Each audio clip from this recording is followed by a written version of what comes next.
anti-fascism is still very important today. It's more important today than it has been for many years.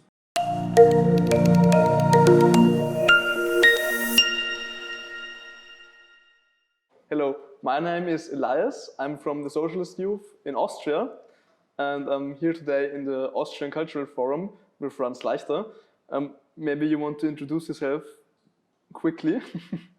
Well, I'm Franz Leichter, born in Vienna in 1930, came to the United States as a refugee in 1940, and became an American and became an elected official in America and a lawyer, raised a family here.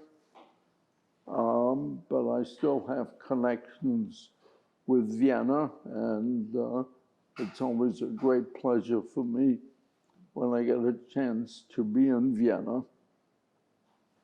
Thank you. I'm glad to be here and that we can talk in person. I got 4 questions that are not that big, so let's start with them. Could you tell us maybe why anti-fascism is still really important today? Why fascism is... Anti-fascism. Anti-fascism is still very important today.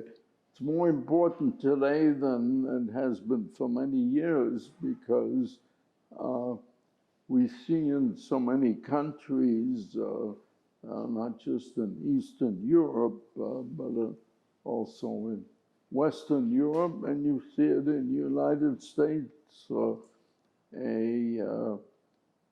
resurgence of policies that are really fascist in nature, and certainly a move towards authoritarianism. It's a real challenge for those of us who believe in democracy and in socialist policies. Thanks. And my second question is, so you were a US Senator of the state, and I think you began quite early with politics, or being interested in politics. Do you have, like, what motivated you to engage in politics? The what? What motivated you to engage in politics? I say it was in my genes that I got from my parents, Käthe and Otto Leichter, who were both very politically active. And as I grew up, particularly when we came to the United States, you know, there were political discussions at the dinner table and so on, so that there was never any question that I would try to become politically active. All right, thank you very much. Do you have anything you would say to young people who are interested in politics? Any recommendations for them? Yes, my recommendation is that you better get involved, because in so many countries, particularly in the United States, policies are being made which really disregard the interests of younger people. Unfortunately, certainly in the United States, I can't speak for Austria or other countries, but young people are not as engaged as they should be, because it's really their world that's being created, the lives that they're going to lead, and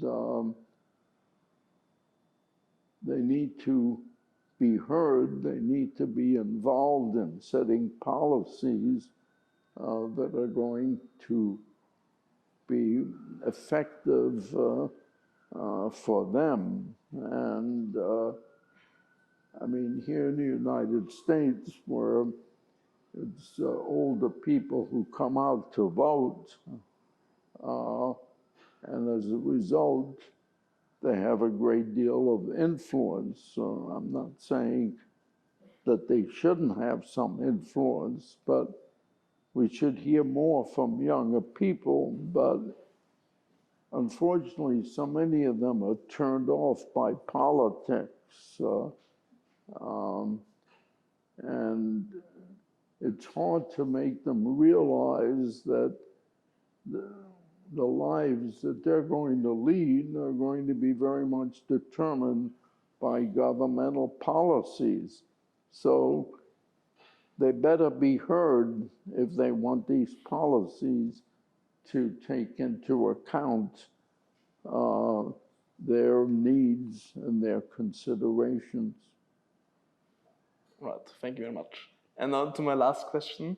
Do you remember anything from the Austrian Civil War in 1934 in February? And are there any right-wing organizations that are really like concerning? This is the Austrian... The Civil War in 1934. In 1934, mm-hmm. No. I was too young. All I remember is that